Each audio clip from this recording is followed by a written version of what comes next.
There are places in the world that look so improbable that the first lie tells itself. You do not even need a guide for that first lie. You only need one look. A stone city balanced between mountain peaks, wrapped in cloud, high above a river gorge, half hidden by jungle, built without iron tools, without wheels, without modern machinery, and abandoned before the modern world knew what to do with it. The human mind sees that image and immediately reaches for the same conclusion. It must have been a mystery. It must have been hidden. It must have been lost. And then, because that is still not enough, the story grows larger. It becomes the secret city of the Incas, the final refuge, the forbidden place, the city the Spanish never found, the city that vanished into the clouds and waited, silent and untouched, for the dramatic moment when an American explorer stepped onto the ridge in 1911 and discovered it. That is the version people remember because it is clean, it is cinematic, it gives the place one single identity and gives the world one satisfying reveal. But Machu Picchu is more interesting than that, because the truth is not that a perfect lost city slept in total isolation until modern genius uncovered it. The truth is messier, more political, more human, and much more impressive. Machu Picchu was not built as a fantasy. It was built inside a real empire by real rulers making real decisions about power, landscape, labor, religion, prestige, and memory. It was not placed randomly on a mountain because somebody wanted a dramatic view. It was part of an Inca world that already understood exactly how to command mountains, reorganize valleys, move labor across enormous distances, and turn geography itself into a political instrument. And the greatest hook of all is this: the place that now looks impossible was not impossible to the people who made it. To them, it made sense.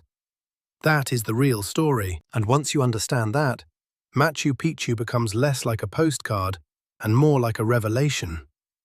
Because what stands there in the clouds is not merely beauty, it is imperial strategy made into stone.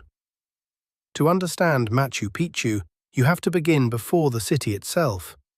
You have to begin with a world that most people compress too quickly. They hear the word Inca and imagine a single people, a single city, a single ruler, and then a sudden empire. But that is not how it worked. The Inca state did not begin as a giant machine stretching across the Andes. It began as a regional power centered on Cusco, and over time it expanded into the largest indigenous state in the Americas, ruling across huge and radically different landscapes through systems of administration, labor obligations, road networks, storehouses, religious integration, elite alliances, and coercive force. That matters because Machu Picchu was not born in isolation. It was born in the age when the Inca state was transforming itself from a strong highland kingdom into an empire. And one name stands at the center of that transformation: Pachacuti Inca Yupanqui. Even today, his image sits in that half-lit zone where history and political memory overlap. He is often presented as the ruler who remade the Inca world, the conqueror, the organizer, the great imperial architect, the man who turned Cusco into the symbolic center of a vast realm.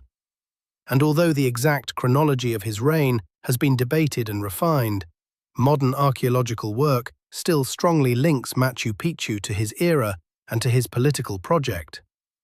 Recent radiocarbon studies have pushed the site's occupation earlier than the old standard dates many people learned, suggesting Machu Picchu may have been in use from around the early to mid-15th century, rather than beginning only around 1450 or later. That shift in dating sounds technical, but it changes the feeling of the whole story. Because for years people repeated a simplified version. Pachacuti rises, the empire expands, Machu Picchu appears around the middle of the 15th century, and the sequence is tidy. But history is rarely tidy. Radiocarbon work complicates the old timeline. It suggests that the construction and occupation of Machu Picchu may have begun earlier than the classic historical chronology allowed. And that matters because it makes the site feel less like a decorative afterthought of imperial success and more like part of the machinery of success itself. Now imagine the Andes not as a wall, not as a scenic backdrop, but as a living field of power. To imperial eyes, mountains were not just obstacles, they were sacred presences, markers, guardians, boundaries, and opportunities. Valleys were not empty corridors, they were agricultural engines. Routes were not rough paths, they were arteries. The Incas understood altitude, water, slope, stone, labor, visibility, and ritual with an intensity that modern visitors often flatten into admiration. We say the site is beautiful. They would have understood that beauty, but they also understood command. Where could you build? Who could be moved there? What would the terraces support? How would the water flow?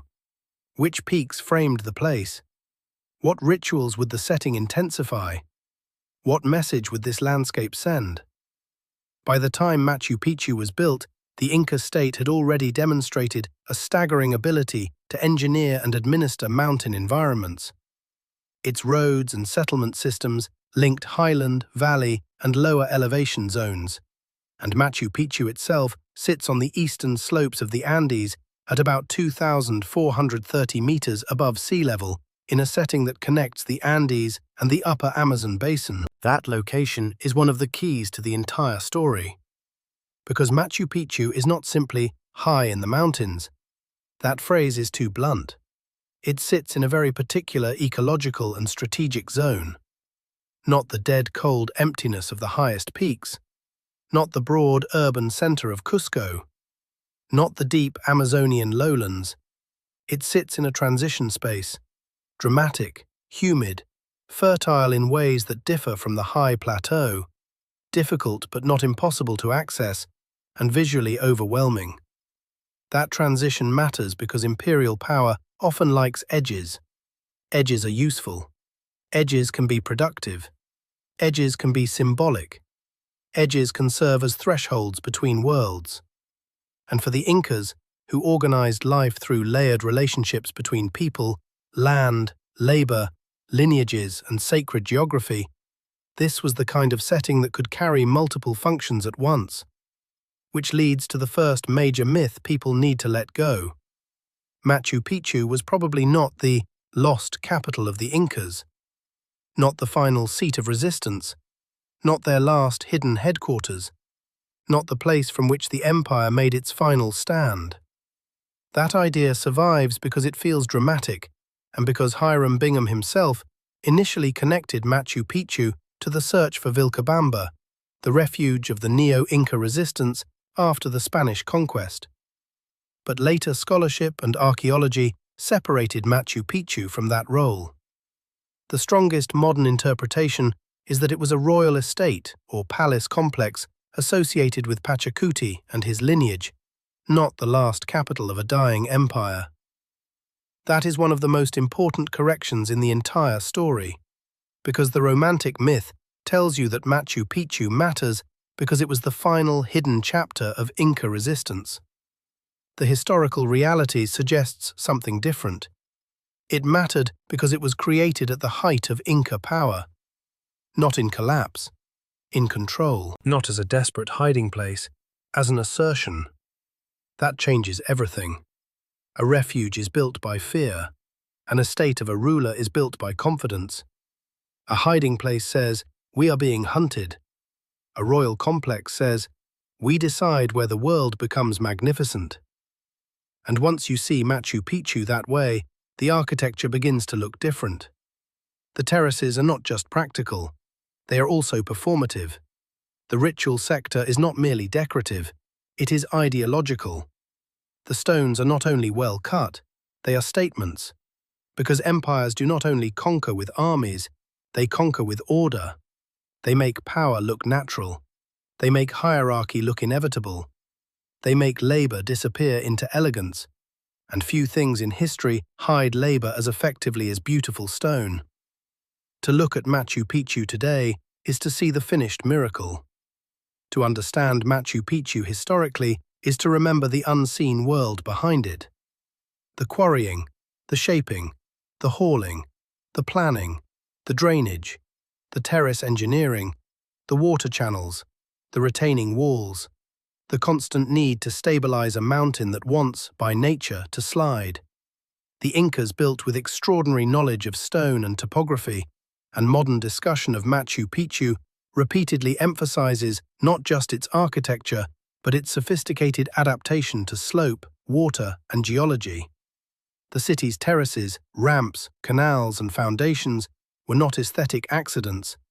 They were part of an integrated design that made a precarious environment usable. And there is something ruthless in that.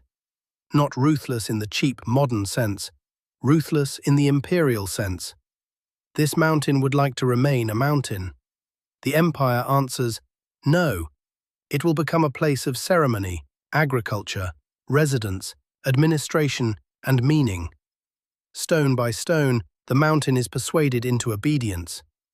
But even that phrase is not fully honest, because the Incas did not simply dominate the mountain as if it were dead matter. They integrated themselves into it. That is one of the reasons Machu Picchu feels so different from later imperial monuments elsewhere in the world. It does not look as though it was dropped on top of the landscape. It looks as though the landscape was persuaded to speak Inca. That is why tourists often say it feels organic, and that instinct is not wrong. UNESCO's description itself emphasizes the way the site's walls, terraces, and ramps seem almost to have been cut naturally from the rock escarpments around them. But organic does not mean accidental. It means disciplined enough to look inevitable. That is the higher level of mastery. Now let us stay with Pachacuti for a moment, because the more carefully you think about him, the more Machu Picchu stops looking like a romantic ruin and starts looking like political authorship. If this was indeed a royal estate connected to Pachacuti, then the site belongs inside a recognizable imperial pattern. Rulers do not only build forts, they build landscapes of legitimacy, places where power is staged, inherited, sanctified, and enjoyed, places that connect political authority with sacred geography, places where elites retreat, perform ritual, receive guests, hunt, feast, govern, and embody the state. In many empires, those places are obvious: palaces, gardens, hunting reserves, ceremonial compounds, pleasure estates, mountain retreats. Machu Picchu likely belonged to that category, though in a specifically Inca way. And that is where many people make a mistake. They hear royal estate and imagine softness, luxury, a private holiday house in the clouds. That is too shallow. A royal estate in an imperial system is not politically separate from rule. It is one of the forms rule takes. It is where prestige becomes landscape, where privilege becomes architecture, where access itself becomes a statement. Who got to go there? Who labored there? Who served there? Who belonged there permanently and who only appeared temporarily? What relationships were enacted there? What rituals were tied to the site? Those questions matter because Machu Picchu was not a giant anonymous city on the scale of a vast urban capital. The site is generally understood as a specialized settlement with residential, ceremonial, and agricultural sectors rather than a mass metropolis. That narrower scale is important. It makes the place more intimate and more elite. This was not simply a giant urban machine full of ordinary daily noise. It was selective, designed, curated. The famous sectors we talk about today, the agricultural terraces, the residential areas, the ritual spaces, the Temple of the Sun, the Intihuatana, the stonework of the Sacred Plaza, all reflect a place whose function was layered, not singular. And here another myth enters. People love to force Machu Picchu into one explanation. It was an observatory. It was a fortress. It was a convent. It was a school for priestesses. It was an astronomical code in stone. It was an alien landing site. if the conversation gets stupid enough. The real answer is less neat.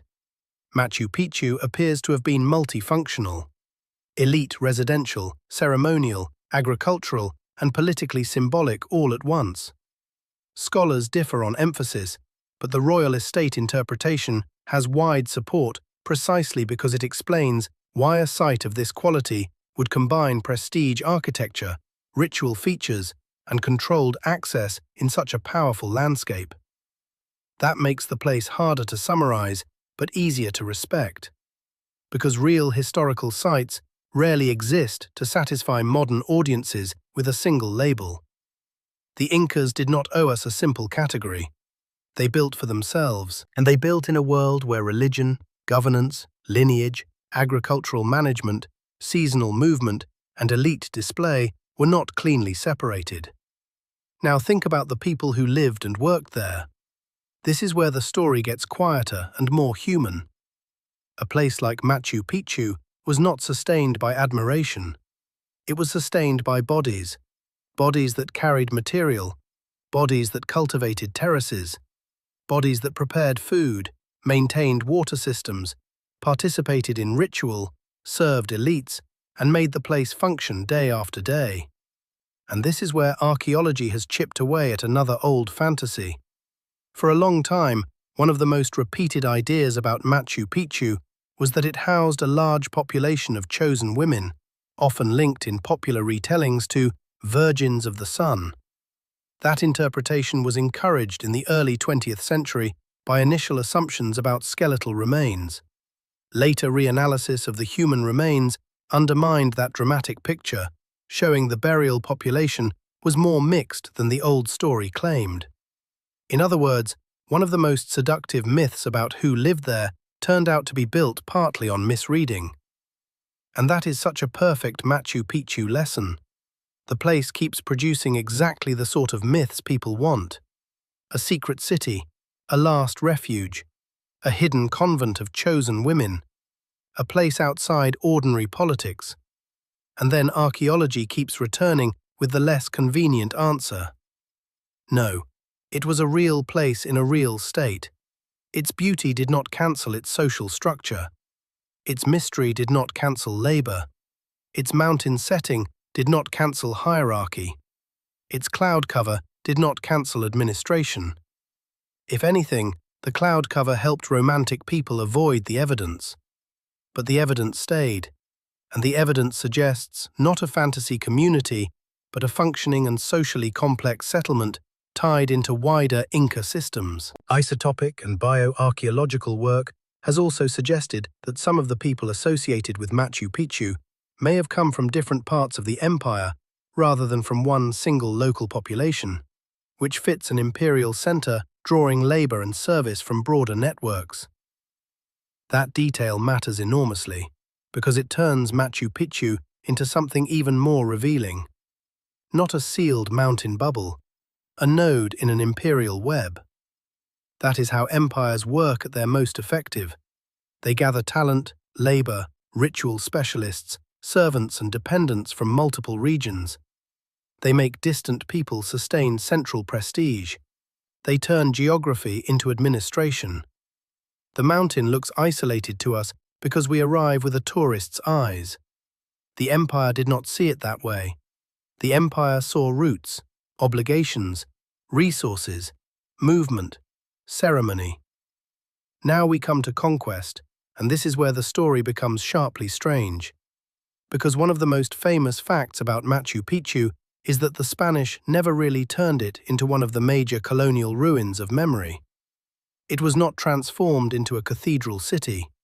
It was not aggressively rewritten as a famous colonial center. It did not become one of the best documented places in the conquest story. That absence helped create the later myth that the city had vanished completely from human awareness.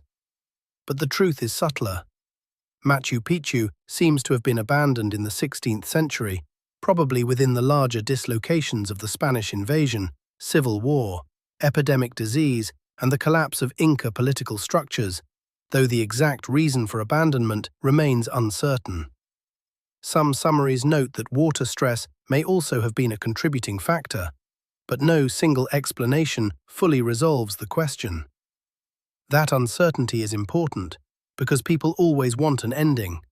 They want one clean, dramatic reason. The Spanish came and the city was emptied overnight. Or disease killed everyone. Or the nobles fled. Or the water failed. Or the jungle swallowed the road and all memory died. History almost never grants that kind of simplicity. More often, a place fades through overlapping pressures: political collapse, economic disruption, demographic shock, shifting priorities, broken elite lineages, interrupted rituals, reduced maintenance, and once maintenance weakens in a mountain environment, silence advances quickly. A terrace left alone does not stay imperial for long. A path neglected begins to disappear. Vegetation is patient. Stone survives, but landscapes change their allegiance faster than we imagine. This is one of the reasons Machu Picchu feels so cinematic now. It seems as though it passed from one form of time into another, from built time to overgrown time, from imperial use to suspended use, from purpose to astonishment. But even that dramatic image needs correction, because when people say Machu Picchu was lost, they usually mean lost to global prestige systems, lost to Western scholarship, lost to imperial mapping traditions that later dominated historical storytelling. That is not the same as saying nobody local knew it existed. And this is where the famous 1911 discovery story starts to crack. Hiram Bingham's 1911 expedition unquestionably played a huge role in bringing Machu Picchu to international scholarly attention. Yale itself refers to the 1911 expedition as the site's scientific discovery. But Bingham did not step into a void where no one on Earth knew the ruins were there. He was led through a lived landscape in which local people and farmers knew of the area and the ruins. The modern legend often compresses scientific introduction to the outside world into discovery, and those are not the same thing. That distinction should bother people more than it does, because it reveals how easily prestige rewrites ownership of knowledge. A site can be known locally, used locally, spoken of locally, and still be described internationally as discovered, only when the right kind of outsider publishes it, photographs it, names it for global audiences, and inserts it into academic and media systems. That pattern is not unique to Machu Picchu. It is one of the most common habits of imperial-era scholarship, and Machu Picchu is one of its most elegant examples. Now we reach 1911, and the whole story tightens. Hiram Bingham was not wandering the Andes aimlessly hoping for a miracle. He was searching for Inca sites, particularly in connection with the history of the last Inca strongholds. He arrived in a landscape already thick with history, local memory, ruins and speculation. And then came the moment that later retellings polished into legend. The ascent, the guide, the ridge, the first view. You can understand why the story exploded. Even now, after millions of photographs, the image retains an almost indecent level of visual power. How much stronger must that impression have been in 1911, when the global archive of images was still limited, aerial spectacle was rarer, and the site could still be framed as a revelation to the wider world. Bingham and the Yale expedition helped create the modern public identity of Machu Picchu, not merely by seeing it, but by documenting, excavating, photographing, and narrating it in a way that fit global appetites for heroic exploration. And that is where the second life of Machu Picchu begins. The first life was Inca, the second was archaeological, the third was global. Because once a site enters the modern imagination, it does not stay the same. It acquires captions, it acquires myths, it acquires ownership battles, it acquires tourism, it acquires national significance, it acquires branding, it acquires the burden of being known. Bingham's legacy is therefore double. On one hand, he helped propel Machu Picchu into world history. On the other, some of his early interpretations were wrong or incomplete, and the relationship between Yale and Peru over excavated materials became deeply contentious. Yale and Peru later reached agreements for the return of Machu Picchu archaeological materials, and Yale has publicly documented the transfer of museum-quality artifacts back to Cusco in the early 2000s. That part of the story matters because it reminds us that archaeology is never just about knowledge. It is also about possession. Who has the right to remove? Who has the right to study? Who has the right to display? Who has the right to narrate? Who gets to become famous because a place became famous? The objects taken from Machu Picchu were not neutral souvenirs of scholarship. They were part of the site's material life, and disputes over them reflected much larger questions about scientific authority, national heritage, and historical justice. And again, Machu Picchu reveals a pattern that goes far beyond Peru. A powerful outsider mediates a local past for global audiences. The world applauds. Then later, questions arrive. Whose past was being managed, and for whom? Now let us go back to the stones themselves, because the visual power of Machu Picchu can make people overlook the intelligence of its design. Visitors often focus first on the postcard angle, the terraces stepping downward, the central lawn, the framing peaks, the dense green drop into the river gorge. But once the first awe passes, the site starts teaching harder lessons. The precision of the masonry, the division of sectors, the way built space responds to contour, the way water is guided through the settlement, the way the agricultural terraces do more than produce food. They stabilize slopes and shape the site's whole appearance. Machu Picchu is one of those places where utility and theatre are fused so tightly that modern people keep trying to peel them apart. Was that terrace practical or symbolic? Was that stone cut for engineering or religion? Was that placement aesthetic or astronomical? And the most honest answer is often both. That is not evasive. That is how complex societies build. They do not waste monumental opportunities by making things mean only one thing. A terrace can feed, support, impress, and organize all at once. A ritual stone can align belief, political legitimacy, and landscape perception at once. A sacred place can be administratively useful. A useful place can be ritually charged. That is one reason the Intihuatana and other ritual features attracted such intense fascination.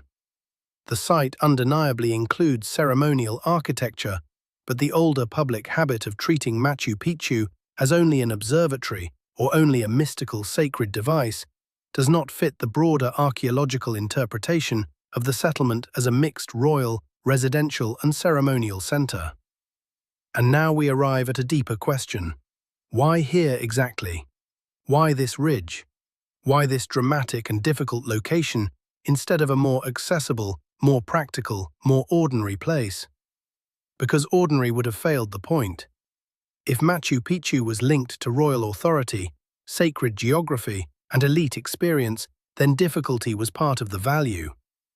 Exclusivity has architecture. Distance has politics. A place does not become prestigious only by being comfortable. Sometimes it becomes prestigious by being hard to reach and impossible to forget. The effort required becomes part of the meaning. Even today, part of Machu Picchu's aura comes from approach. The mountains close in, the weather shifts, the valley narrows, the ridge appears. The city does not merely sit there, it stages itself.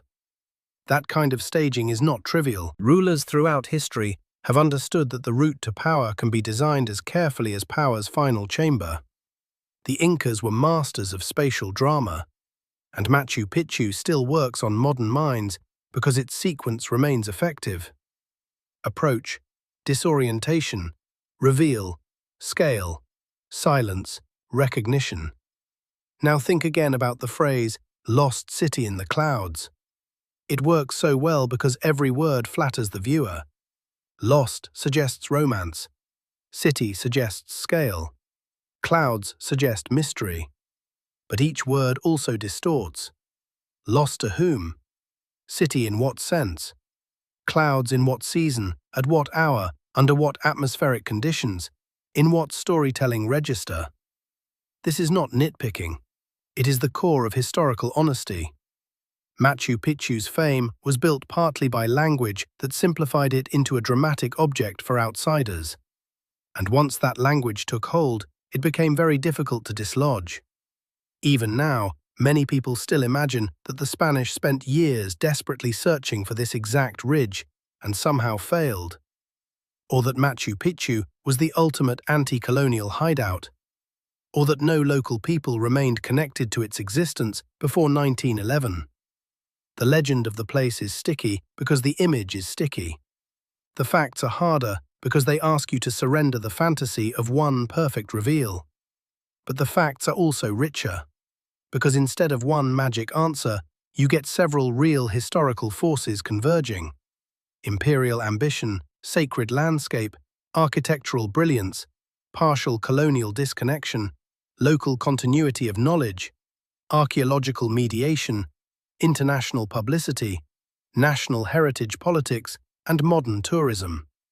That combination is more powerful than a fairy tale, because fairy tales are easy. History that survives scrutiny is harder, and Machu Picchu survives scrutiny.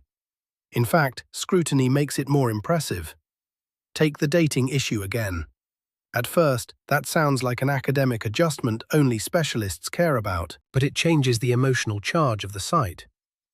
If Machu Picchu was occupied earlier than older chronologies suggested, then it tightens its relationship to the reign of Pachacuti and the early phase of imperial expansion. It stops looking like a late decorative monument floating above history and looks more like a participant in the making of history. That is exactly why the 2021 radiocarbon studies mattered. And the same pattern applies to other corrections. When you learn that the discovery narrative was overstated, Machu Picchu does not become less important. It becomes less naive. When you learn that the City of Women story was likely wrong, the site does not become less fascinating. It becomes less theatrical and more real. When you learn that it was probably a royal estate rather than the last capital of resistance, it does not lose drama. It changes the kind of drama. The drama shifts from collapse to power, from secrecy to design, from accidental survival to intentional magnificence. And perhaps the greatest irony in the whole story is this. For all the talk of mystery, Machu Picchu may be one of the clearest statements of imperial confidence ever built in the Americas. It is not whispering, it is declaring. It says the state can command labor at altitude. It says the ruler can possess a mountain. It says the sacred can be staged in masonry. It says distance can be tamed. It says beauty can be organized. It says the empire is sophisticated enough not merely to survive the Andes, but to compose with them. That is why the place has such force. Not because it defeats explanation, because it rewards explanation. Now let us stay with the 16th century a little longer, because abandonment creates an illusion of instant ghostliness that is rarely true. When people imagine Machu Picchu after the Inca political world broke under Spanish invasion and internal conflict, they often picture a dramatic final exit, doors abandoned, offerings left, a city exhaling and falling silent in a single season. Real decline is usually uglier and slower than that, less cinematic, more administrative. Fewer people come, repairs become intermittent, ritual routines thin out, elite attention shifts elsewhere, road connections lose importance. A generation grows up for whom the site is no longer central. This is how places begin to detach from their original systems. They do not always die with a scream. Sometimes they loosen. Sometimes they slip. Sometimes they simply stop being worth the same effort to the same people. And on a mountain ridge, in a wet and unstable environment, that loosening matters fast. Vegetation returns, stone remains, meaning changes. That is the phase that later lets outsiders tell romantic stories. Because once a site is no longer maintained, nature becomes the collaborator in myth. The jungle does not just cover, it dramatizes. It gives abandonment texture. It allows later viewers to imagine that time itself was defeated there. But nature is not a mystic. Nature is a patient editor. Now jump forward again, 20th century. Photography spreads, travel expands, archaeology becomes public spectacle, national heritage becomes a major political language, and Machu Picchu enters the age in which ruins no longer belong only to the past. They belong to mass imagination. This is a huge transformation, because once a site becomes globally iconic, every new visitor inherits previous ways of seeing it. People do not arrive fresh. They arrive carrying postcards, documentaries, schoolbook myths, airline images, nationalist narratives, spiritual fantasies, and social media expectations. Machu Picchu today is therefore not only an Inca site, it is also a modern image regime. People come looking for transcendence because they were taught to come looking for transcendence. They come expecting mystery because the world marketed mystery. They come expecting proof of ancient genius because the visual evidence is overwhelming. They come expecting a secret because Lost City is one of the most effective labels ever attached to a ruin. And yet, under all that modern projection, the site still pushes back. It still says, look more carefully. Look at the planning. Look at the social order hidden in the beauty. Look at the mountain not as scenery, but as political choice. Look at the labor hidden by elegance. Look at how wrong easy stories can be. That is one reason Machu Picchu became a UNESCO World Heritage Site and one of the most recognized archaeological landscapes on Earth. UNESCO treats it not just as architecture, but as a combined cultural and natural sanctuary, emphasizing both the Inca urban achievement and the extraordinary ecological setting around it. That dual identity matters, because Machu Picchu is not simply ruins in a pretty place. The setting is part of the monument. The ecology is part of the experience. The ridge, the valley, the surrounding peaks, the moisture, the cloud, the vegetation, the river far below. None of that is decorative background. It is structural to meaning. The city and the mountain complete each other. And that is why careless modern pressure is such a serious issue. The more famous a site becomes, the more its fame threatens the very qualities that made it exceptional. Crowding, infrastructure pressure, erosion, management stress. All of this belongs to the modern chapter of Machu Picchu too. UNESCO's state of conservation materials over the years have repeatedly reflected concern with balancing preservation, tourism, and management in the sanctuary. This is the final irony of World Heritage. First, a place is built by concentrated power. Then it is abandoned.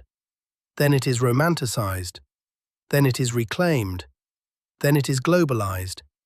Then the whole world comes to witness authenticity, and the presence of the whole world becomes one of the main threats to authenticity. Machu Picchu has had to survive all of those lives.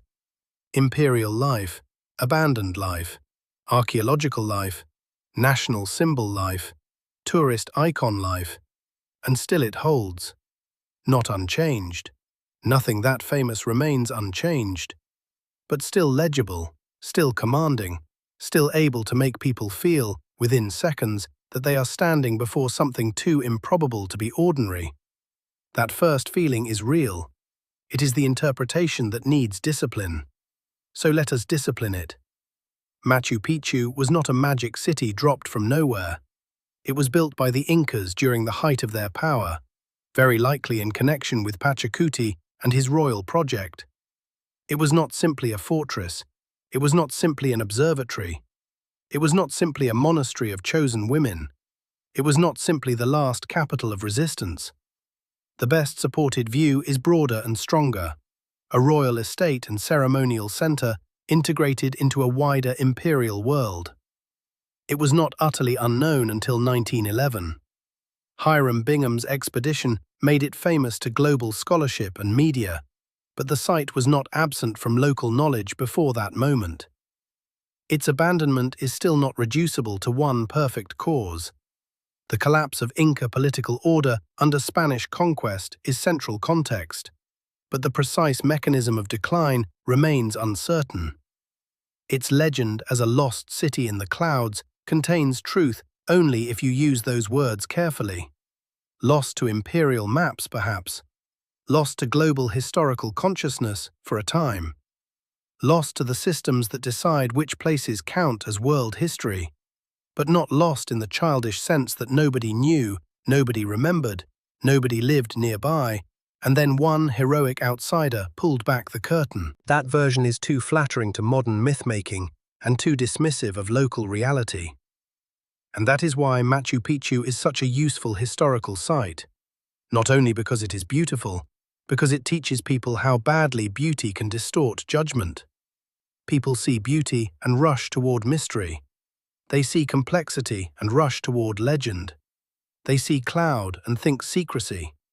They see stone and think timelessness. But Machu Picchu is not timeless. It is historical. It belonged to a particular ruler, a particular imperial moment, a particular system of labor, a particular sacred geography, a particular collapse, a particular modern rediscovery campaign, and a particular afterlife in global culture. That is what gives it power, not emptiness, context. And the more context you restore, the more astonishing the site becomes, because then you no longer need fantasy to explain why it matters. You realize that a 15th century Andean state, operating without modern industry, built one of the most visually commanding settlements on Earth in a landscape most empires would have treated as difficult, marginal, or impossible. You realize the mountain was not conquered by brute force alone, but by planning, engineering, organization, and a world view in which sacred and political order could be written directly into terrain. You realize the site's later fame depended not just on survival, but on the modern hunger for ruins that look like revelations.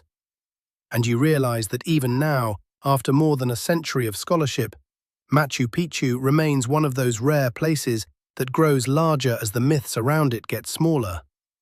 That is the ending most people do not expect. Usually when myths die, a place shrinks. The romance fades. The story becomes ordinary. Machu Picchu does the opposite. The cheap romance falls away and the real achievement rises. The fake mystery weakens and the historical one deepens. Because the true question is not, how could a lost city sleep in the clouds until one man found it? The true question is, what kind of civilization could make a place like this make sense? That is the harder question. That is the adult question.